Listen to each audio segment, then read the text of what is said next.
బట్టి విక్రమార్క గారు, వ్యవసాయ శాఖ మంత్రివర్యులు తుమ్మల నాగేశ్వరరావు గారు, సహచర మంత్రివర్గ సభ్యులు,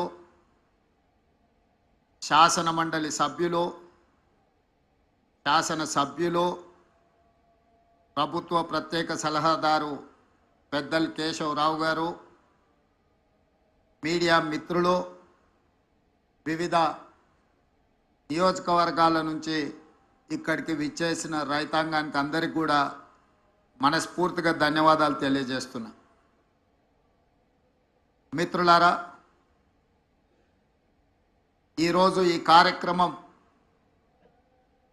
మాకందరికీ తెలంగాణలో ఉన్న లక్షలాది మంది రైతుల ఇళ్లలో పండగ జరుగుతుంటే ఈ కార్యక్రమంలో భాగస్వాములు అవ్వడం మా జన్మ ధన్యమైంది అని చెప్పి మా సహచరులందరం మేమందరం భావిస్తున్నాం. ఈరోజు ఈ కార్యక్రమంలో పార్టీలకు అతీతంగా రైతుల యొక్క సంక్షేమాన్ని ఆకాంక్షించే శాసనసభ్యులు సిపిఐ నుంచి, భారతీయ జనతా పార్టీ నుంచి కూడా శాసనసభ్యులు ఇందులో పాల్గొని ఈ కార్యక్రమం పార్టీలకు అతీతంగా రాజకీయ ప్రయోజనం కాదు, రైతు ప్రయోజనమే ముఖ్యమని చెప్పి విజ్ఞత ప్రదర్శించి ఇందులో పాల్గొన్నందుకు వాళ్ళందరిని కూడా మనస్ఫూర్తిగా నేను అభినందిస్తున్నా. ఈరోజు దేశంలో కార్పొరేట్ కంపెనీల యజమానులు వేలాది లక్షలాది కోట్ల రూపాయలు బ్యాంకుల ద్వారా అప్పులు పొంది వ్యాపారాలలో నష్టం వచ్చిందని చెప్పి లేదా తప్పుడు లెక్కలు చూపించి లక్షలాది కోట్ల రూపాయలు బ్యాంకులకు ఎగవేసి ఈ దేశాన్ని వదిలి పారిపోతున్నారు. వాళ్ళు బ్యాంకుల దగ్గర తీసుకుంటున్న అప్పులు ఒక రకంగా బ్యాంకులను మోసగించాలన్న ఉద్దేశంతో తీసుకొని ఆ కంపెనీలు దివాలా తీసినాయని చెప్పి బ్యాంకులను మభ్యపెట్టి దాదాపుగా 14 లక్షల కోట్ల రూపాయలు 10 సంవత్సరాలలో బ్యాంకులకు కార్పొరేట్ వ్యాపార సంస్థలు ఎగవేయడం జరిగింది. కానీ రైతు ఈ దేశంలో ఏ మూలన ఉన్నా, అది హర్యానా కావచ్చు, పంజాబ్ కావచ్చు, లేదా మహారాష్ట్ర కావచ్చు, తెలంగాణ కావచ్చు, తెలంగాణలో నిజామాబాద్ కావచ్చు, మహబూబాబాద్ కావచ్చు, లేకపోతే మహబూబ్ నగర్ కావచ్చు, రైతు 10 మందికి సహాయపడడానికి, 10 మందికి పట్టెడు అన్నం పెట్టడానికి, తన అప్పుల పాలైనా సరే తన వృత్తిని మానొద్దు, 10 మందికి ప్రయోజనం చేకూరాలి అని చెప్పి క్రాప్ లోన్ తీసుకొని వచ్చి పెట్టుబడిగా పెట్టి పంటలు పండిస్తే ఆ పంటలకు సరైన గిట్టుబాటు ధర రాకపోవడమో, పంట ఆశించిన మేరకు ఉత్పత్తి జరగకపోవడమో, వివిధ కారణాల చేత రైతు నష్టపోయి బ్యాంకులో పన్నులు తెచ్చుకున్న అప్పులు చెల్లించలేక, బ్యాంకుల్లో తెచ్చుకోలేని వాళ్ళు ప్రైవేటు వ్యక్తుల చేత అత్యధిక మిత్తితో తెచ్చుకొని వాళ్లకు చెల్లించలేక అప్పులవాడు ఇంటి ముందుకు వస్తే కుటుంబ సభ్యుల ముందు, భార్య బిడ్డల ముందు ఆత్మగౌరవం దెబ్బతిని ఏ సొంత పొలంలో సిరులు బండాలి అని ఆలోచన చేసినరో అదే సొంత పొలంలో పురుగుల మందు తాగి ఆత్మహత్యలు జరుగుతున్న విషాదకరమైన సంఘటనలు ఎన్నో మనం చూస్తున్నాం. అందుకే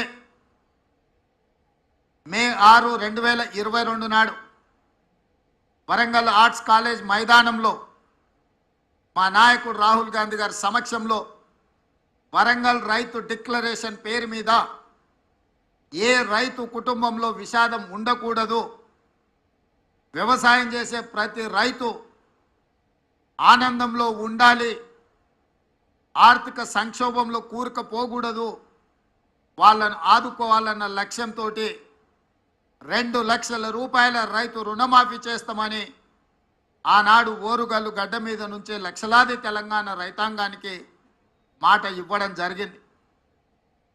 రైతు డిక్లరేషన్లో మేము మాట్లాడిన అంశాలను చాలామంది టీవీల ముందు పేపర్ల ముందు అవహేళన చేస్తూ ఈ దేశంలో ఎవరూ చేయలేదు, తెలంగాణ రాష్ట్రంలో గత ప్రభుత్వం 2014లో ₹1,00,000 రుణమాఫీ చేస్తా అని మొదటి విడత కాదు 5 సంవత్సరాలు 60 నెలలు 4 విడతల్లో చేసి చివరికి అసలు కంటే మిత్తి ఎక్కువయి రైతుకు ఇచ్చిన ₹1,00,000 రుణమాఫీ కూడా మిత్తిలకే సరిపోయి అసలు బకాయి అట్లనే ఉండే విధంగా ఆనాటి పరిస్థితులు.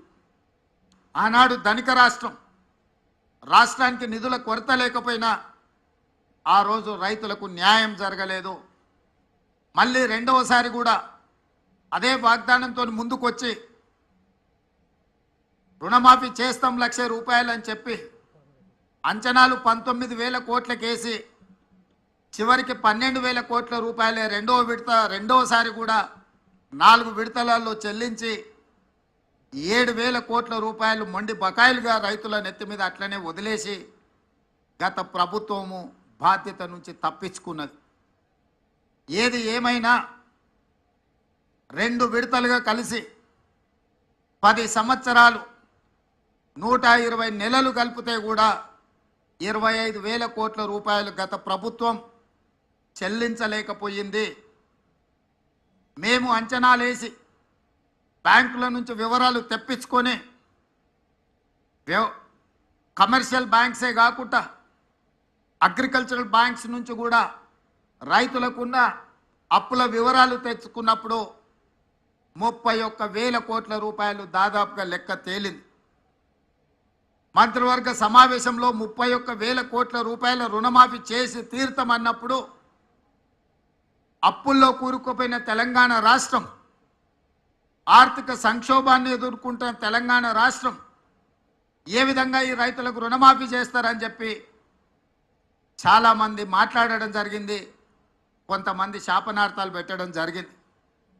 వాళ్ళు చేసిన అప్పులు వాళ్ళకి తెలుసు కాబట్టి వాళ్ళు ఒక నమ్మకంగా ఉన్నారు, ఎట్టి పరిస్థితుల్లో వీళ్ళు చెల్లించరు, ఆగస్టు నెలలో ఏదైతే మాట ఇచ్చిండో మాట తప్పుతాడు అని.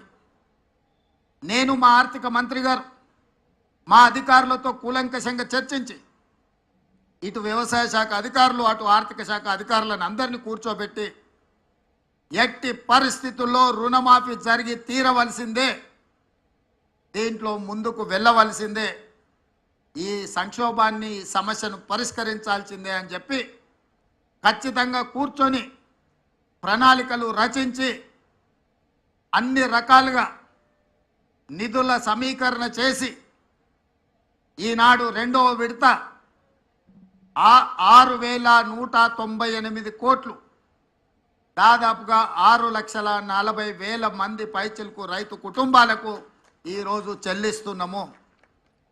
మొదటి విడతలో 6,098 కోట్లు దాదాపుగా 11.5 లక్షల రైతు కుటుంబాలకు లాభం జరిగితే ఈరోజు దాదాపుగా 6,198 కోట్లు 6.5 లక్షల రైతు కుటుంబాలకు మేలు జరుగుతుంది రెండో విడతల అని చెప్పి నేను గర్వంగా ఈ వేదిక మీద నుంచి తెలంగాణ రైతాంగానికి విజ్ఞప్తి చేస్తున్నా. ఇది మా చిత్తశుద్ధి, ఇది మా పరిపాలన దక్షత. కాంగ్రెస్ పార్టీ గురించి ఒక మాటలో చెప్పాలి అని అంటే పండిత్ జవహర్లాల్ నెహ్రూ గారి నుంచి మొదలు పెడితే లాల్ బహదూర్ శాస్త్రి వరకు దేశ భద్రత, ఆహార భద్రతకు అత్యంత ప్రాధాన్యత ఇచ్చినాం. అందుకే ఆనాడు జై జవాన్ జై కిసాన్ అనే నినాదంతో కాంగ్రెస్ పార్టీ ప్రజల దగ్గరికి వెళ్ళింది. జవహర్లాల్ నెహ్రూ గారు హరిత విప్లవాన్ని తీసుకొస్తే లాల్ బహదూర్ శాస్త్రి గారు ఆహార భద్రతకు సంబంధించిన నిర్ణయాలు తీసుకున్నారు.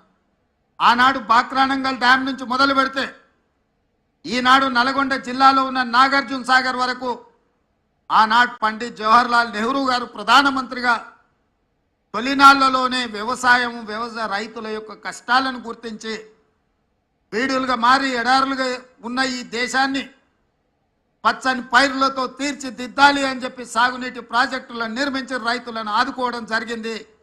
వారి వారసులుగా శ్రీమతి ఇందిరాగాంధీ గారు పేదలకు అప్పు పుట్టాలి అని అంటే పెద్ద పెద్ద వ్యక్తుల దగ్గర అప్పులు తెచ్చి బానిసలుగా మారుతుంటే బ్యాంకుల పేరు మీద ప్రైవేటు వ్యక్తుల చేతుల్లో ఆర్థిక వ్యవస్థ మొత్తం బందీ అయి ఉంటే బ్యాంకులను జాతీయీకరణ చేసి పేద రైతాంగానికి తక్కువ వడ్డీలతో రుణాలు ఇచ్చే విధంగా శ్రీమతి ఇందిరాగాంధీ గారు బ్యాంకుల జాతీయీకరణ చేసింది. ఆ తర్వాత అధికారంలోకి వచ్చిన కాంగ్రెస్ పార్టీ శ్రీమతి సోనియా గాంధీ గారు, శ్రీ మన్మోహన్ సింగ్ గారు ఆహార భద్రత చట్టాన్ని తీసుకొచ్చి ప్రతి పేదవాడి ఆకలి తీర్చాలి, రైతులకు ఉన్న అప్పులను తీర్చాలి అన్న ఆలోచనతోని 72,000 కోట్ల రూపాయలు ఏక మొత్తంలో ఈ దేశంలో రైతు రుణమాఫీ చేయడం ద్వారా రైతాంగం పట్ల కాంగ్రెస్ పార్టీకి ఉన్న చిత్తశుద్ధిని వారు నిరూపించుకున్నారు. ఈరోజు ఈ వేదిక మీద నుంచి నేను గర్వంగా చెప్తున్నా, ఈ దేశ ప్రజలకు ఆహార భద్రత చట్టాన్ని తెచ్చింది కాంగ్రెస్ పార్టీ, విత్తన సబ్సిడీ ఇచ్చింది కాంగ్రెస్ పార్టీ, ఎరువుల సబ్సిడీ ఇచ్చింది కాంగ్రెస్ పార్టీ, వ్యవసాయ పనిముట్లకు సబ్సిడీ ఇచ్చింది కాంగ్రెస్ పార్టీ, ఉచిత కరెంట్ ఇచ్చింది కాంగ్రెస్ పార్టీ, రైతు రుణమాఫీ చేసింది కాంగ్రెస్ పార్టీ, రైతు బీమా పంటల బీమా తీసుకొచ్చింది కాంగ్రెస్ పార్టీ, రైతులు పండించిన పంటకు కనీస మద్దతు ద్వారా చట్టబద్ధత చేసి ఇవాళ రైతులను దళారులు మోసగించకుండా పండించిన పంటకు గిట్టుబాటు ధర ఇచ్చే చట్టాలను తీసుకొచ్చింది కాంగ్రెస్ పార్టీ.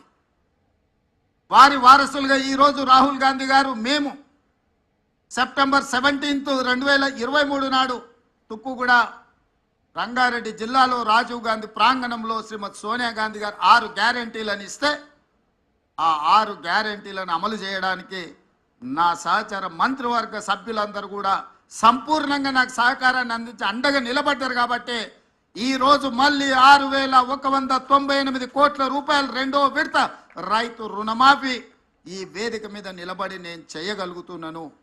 ఇది మా చిత్తశుద్ధి. మా చిత్తశుద్ధిని ఎవరు శంకించలేరు, మా ప్రణాళికల్ని ఎవరు ప్రశ్నించలేరు. అందుకే ఈరోజు ఇంత మంచి కార్యక్రమాన్ని ఆలస్యం చేయొద్దు. 2 వారాలు కూడా పూర్తి కాలే. జూలై 18, 2024 నాడు మొదటి విడత 1,00,000 రూపాయల వరకు ఉన్న వాళ్ళకి అందరికీ మొదటి విడతలో వాళ్లకు అప్పులు చెల్లించి ఇప్పుడు 0 నుంచి 1,50,000 వరకు ఉన్న రైతులందరికీ ఇవాళ ఈ గంటలో మనం వాళ్ళ రుణాలను మాఫీ చేస్తున్నాం. నెల తిరగక ముందే 0 నుంచి 1,50,000 వరకు ఉన్న దాదాపుగా 18 లక్షల మంది రైతుల రుణాలను మాఫీ చేసి మా చిత్తశుద్ధిని నిరూపించుకున్నాం. ఇక 0 నుంచి 2 లక్షల వరకు ఉన్న రైతు రుణమాఫీని ఆగస్టు నెలలో చేసి ఆగస్టు నెల రైతులకు దేశానికి ఎట్లయితే స్వతంత్రం వచ్చిందో, పరాయి పీడనలో విముక్తి కలిగిందో, బ్యాంకుల నుంచి అప్పు రుణ విముక్తులను చేసి స్వేచ్ఛ జీవులను రైతులను చెయ్యాలనేదే మా ఆలోచన. జూలై నెల, ఆగస్టు నెల చరిత్రలో లిఖించదగిన నెలలు.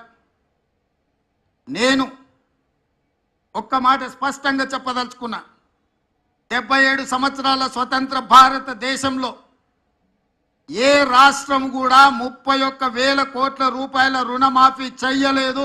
ఈరోజు తెలంగాణ రాష్ట్రం మా ప్రభుత్వం చేసింది. ఇది దేశ చరిత్రలోనే రికార్డ్. ఈ రికార్డ్ రైతుల కోసమే చేసినాము, రైతులను ఆదుకోవాలన్న ఆలోచనతో చేసినాము. ఇవాళ మేము రుణమాఫీ చేసినామంటే ఎన్నికలు లేవు, మేము ఓట్లు అడగడం లేదు. ఎన్నికలు ఉన్నప్పుడు ఓట్లు అడిగినప్పుడు రాజకీయ పార్టీలు ఇట్లాంటి నిర్ణయాలు చేస్తాయి తప్ప రాజకీయ ప్రయోజనం లేకుండా రైతు ప్రయోజనం కోసం ఎప్పుడు జరగలే. కానీ మేము రైతు ప్రయోజనానికి ప్రాధాన్యత ఇవ్వాలన్న ఆలోచనతో ఏ ఓట్లు లేనప్పుడు, ఏ సీట్లకు ఎన్నికలు జరగనప్పుడు ఈరోజు ఈ కార్యక్రమాన్ని తీసుకోవడం ద్వారా రైతులకు అండగా నిలబడతామన్న విశ్వాసాన్ని మేము కల్పించదలుచుకున్నాం.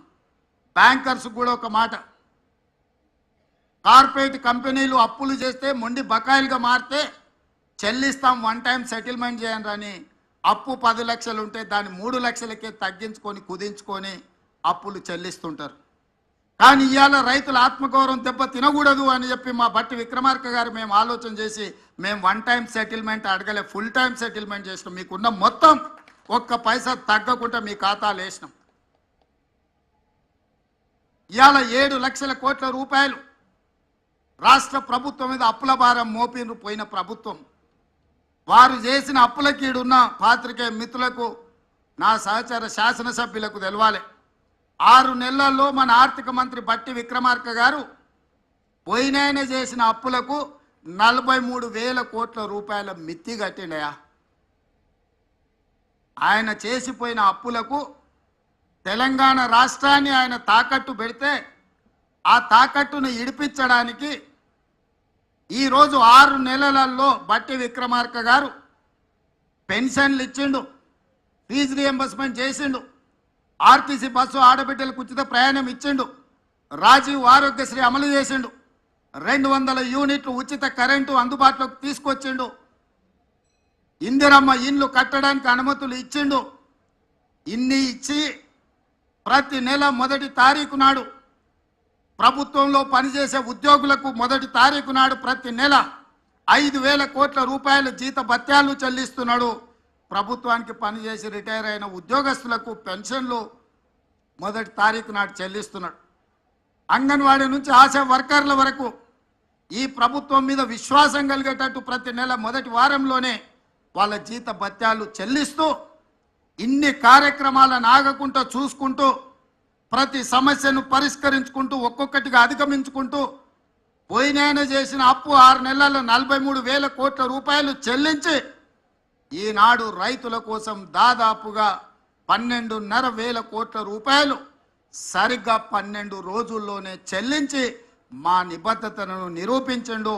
మా ఆర్థిక మంత్రి గారిని, వారికి సహకరిస్తున్న వారి సిబ్బందిని మనస్ఫూర్తిగా నేను అభినందిస్తున్నా.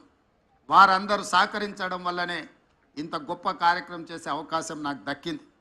అందుకే మిత్రులారా, ఇది ఒక గొప్ప కార్యక్రమం, జీవితకాలం మనకు గుర్తుండిపోయే ఒక తీపి జ్ఞాపకం. రైతాంగం ఆత్మగౌరవంతో తలెత్తుకునే కార్యక్రమం ఇది.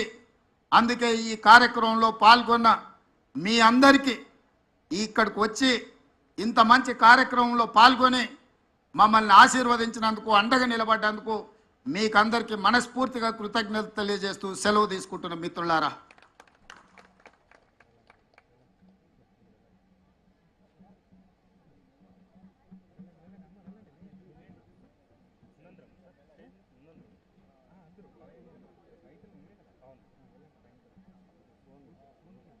ఫోన్ అంతా వద్దులేదు.